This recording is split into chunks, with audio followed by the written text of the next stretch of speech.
శ్రీకృష్ణ పరమాత్మ చేత శాపోపహతుడయ్యాడు అశ్వత్థామ, చిరంజీవిగా ఉంటాడు.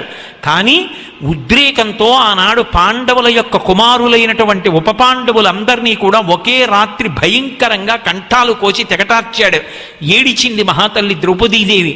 ఉద్రేకంబునరారు శస్త్రధరులై యుద్ధావనింలేరుకించి ద్రోహంబును నీకు చేయరు, బలోచ్చేకంబునం చీకటిన్ భద్రాకారుల చిన్నిపాపల రణ ప్రౌఢ క్రియాహీనులన్ నిద్రాసక్తుల సంహరింపనకట నీ చేతులిట్లా ఆడెనో అని అడిగింది.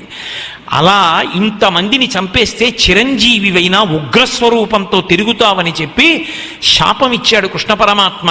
ఉగ్రస్వరూపంతో తల మీద మణి లేకుండా అశ్వత్థామ నర్మదా నదీ తీరంలో ఉన్నటువంటి ఘోరారణ్యములలో తిరుగుతూ ఉంటాడని, కొంతమంది కిరాత జాతికి చెందిన వారు ఈగలు ముసిరినటువంటి అశ్వత్థామ తలతో వెడుతూ ఉండగా చూసిన వాళ్ళు ఉన్నారని కూడా చెప్తారు.